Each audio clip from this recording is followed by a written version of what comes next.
Agricultura BR de volta e agora falamos a respeito de pecuária de corte, falamos sobre mercado, vamos falar um pouco a respeito dos cenários, essa semana um pouco mais conturbada, talvez com cadeia produtiva, alguns membros da cadeia produtiva mais nervosos por conta dessa questão do Carrefour lá na França.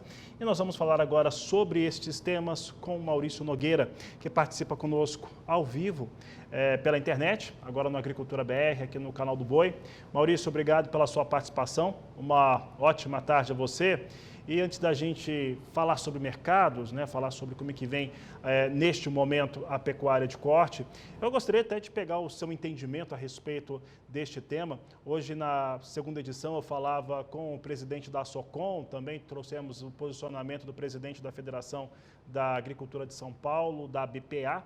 Como é que você entende esse fator, a chamada, a gente chama aqui de uma barreira comercial disfarçada, sei lá, de barreira ambiental, mas parece que nem isso é. Como é que você avalia este fator anunciado lá pelo CEO do Carrefour na França? Boa tarde, seja bem-vindo. Boa tarde, Fabiano. Obrigado aí pelo convite. Bom, eu acho que está cada vez mais escancarado, né, Fabiano, que não se trata de questões ambientais, como geralmente o pessoal discursa, né?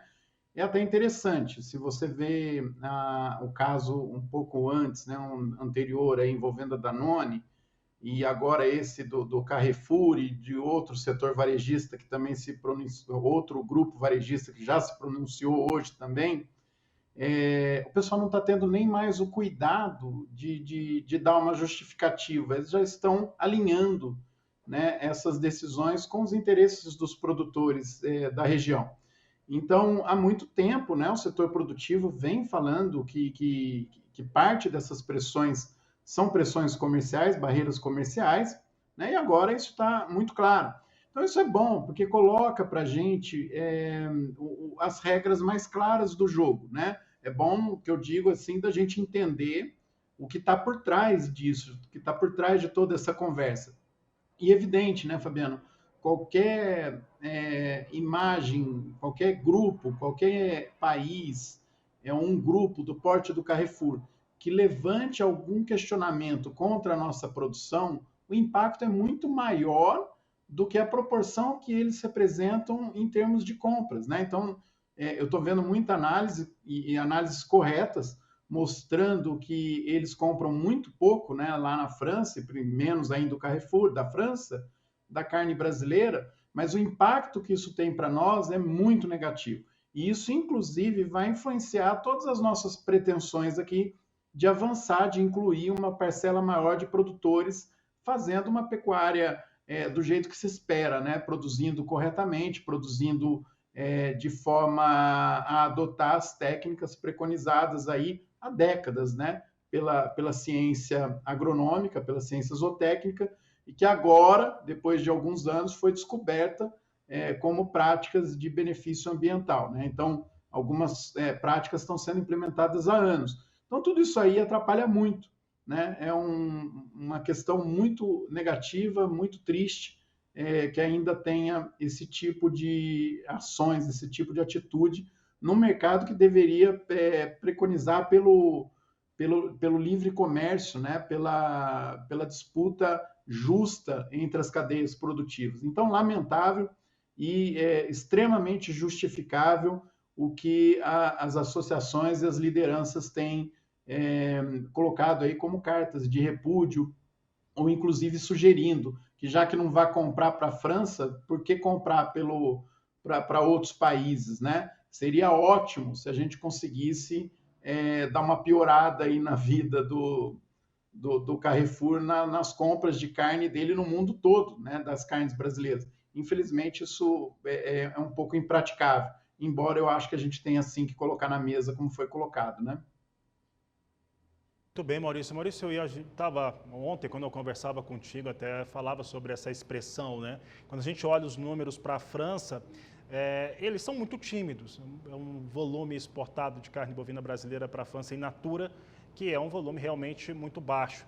Entretanto, não se trata só disso, pelo menos é o que eu tenho compreendido do entendimento das pessoas, não se trata só disso, mas sim também de certo modo, uma desvalorização do que é feito aqui no Brasil, do que é feito no Mercosul, ou tentando mesmo fazer uma contrapropaganda aqui ao produto brasileiro. Acho que o pensamento é esse, Maurício?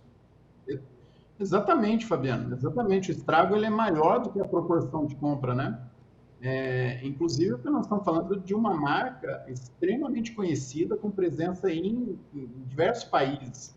E vindo de um país líder, né? Um país que é o berço de questões culturais, né? Então, toda vez que a gente tem uma propaganda negativa dessa, o impacto é muito maior do que o comércio propriamente dito, né? Inclusive, deveria existir regras, né, comerciais que pudessem responsabilizar alguém para fazer um estrago tão grande a um setor como o Carrefour está fazendo nesse momento com a carne brasileira.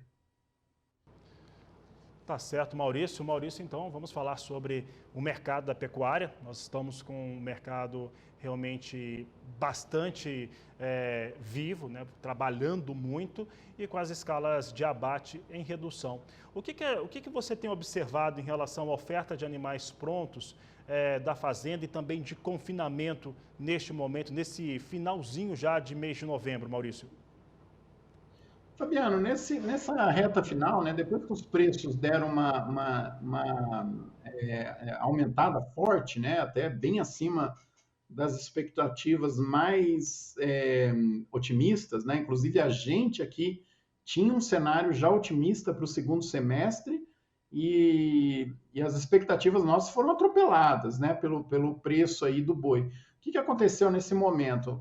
Muitos produtores que têm estrutura de confinamento e hoje, né, com essa versatilidade de uso de volumosos, de dietas sofisticadas, você consegue fechar um grupo maior de animais que você não estava prevendo ou que não estava planejando fechar. Então, o que o mercado fez? O mercado fechou o máximo de animais que pôde. Então, nós enchemos aí os coxos, seja confinamento, semi-confinamento, TIP, estruturas de suplementação a pasto. Então, nós temos uma parcela grande de animais que estão sendo alimentados para ser ofertados no mercado.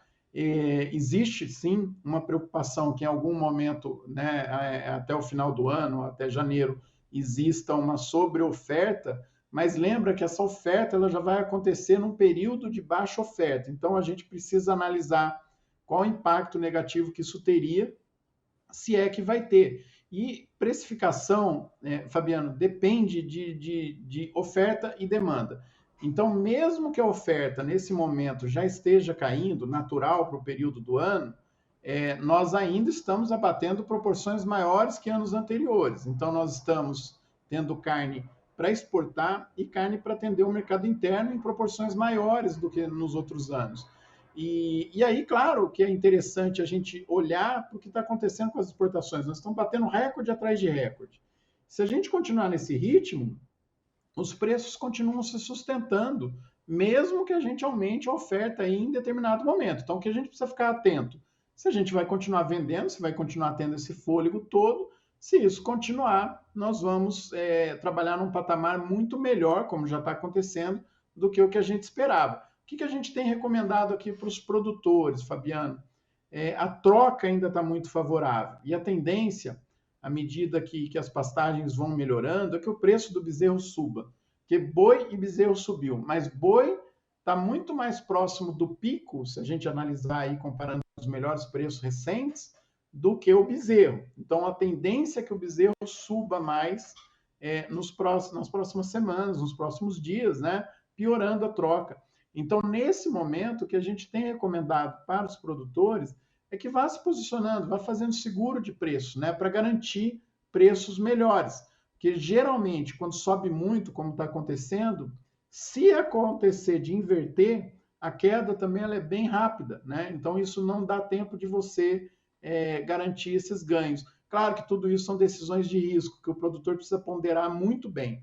Nós estamos vivendo um momento muito favorável para o pecuarista, né? Principalmente aí quem compra bezerros e termina boi gordo. Está num momento muito bom. Senhor, para encerrar, nós temos um cenário nessa, vou colocar já que há uma mudança de ciclo, mas quando a gente olha para a oferta de animais, principalmente de fêmeas, ainda que nós tenhamos uma redução latente frente a meses anteriores em 2024, ainda é uma oferta de fêmeas superior àquilo que acontecia em anos anteriores. Isso é um ponto que eu destaco, porque realmente tem uma redução forte, mas ela é maior do que em anos anteriores para a oferta de fêmeas para abate. Como que isso deve funcionar em 2025, né? Que a gente já tem essa prospecção de um bezerro mais caro no próximo ano. E é claro que ali até o mês de março, mês de abril, a gente tem um descarte maior de fêmeas que não emprenharam e que é uma coisa sazonal dentro da pecuária. Como é que pode ficar oferta de fêmeas para abate? Essa participação de fêmeas mudou no mercado com uma capacidade mais rápida de abate, de terminação e abate que há no Brasil? Fabiano, a participação de fêmeas, ela vem aumentando ano a ano no abate, e é interessante, se a gente olhar os gráficos e separar por idade de animal, comparar vaca, fêmeas no total e novilhas, nós temos hoje o abate de fêmeas dentro da normalidade para o período que a gente vive de ciclo, está dentro, né? Então aumentou em relação ao período de alta do ciclo, que se abate menos, né? Mas ele está dentro da normalidade. O que é interessante dizer é que quando a gente analisa os períodos de alta de preço, que é quando a proporção de fêmeas se reduz no abate, ciclo a ciclo nós estamos abatendo mais fêmeas nos períodos de alta. Isso significa o quê? Nós estamos aumentando a produtividade do rebanho brasileiro, então está reduzindo a idade média do rebanho, e as fêmeas estão chegando muito mais cedo para substituir as vacas ou para serem abatidas. Então, nós precisamos entender toda essa alteração para a gente começar também a mudar qual é o nível de abate a partir de quando começa a reter fêmeas ou descartar fêmeas. Né? Então, tudo isso nós vamos ter que entender um pouquinho. E você, na sua pergunta, colocou um ponto que a gente precisa levar em consideração, principalmente nesse ano, que a gente foi impactado por fortes secas, né? Em diversas regiões pecuárias, quase todas as regiões de pecuária aí.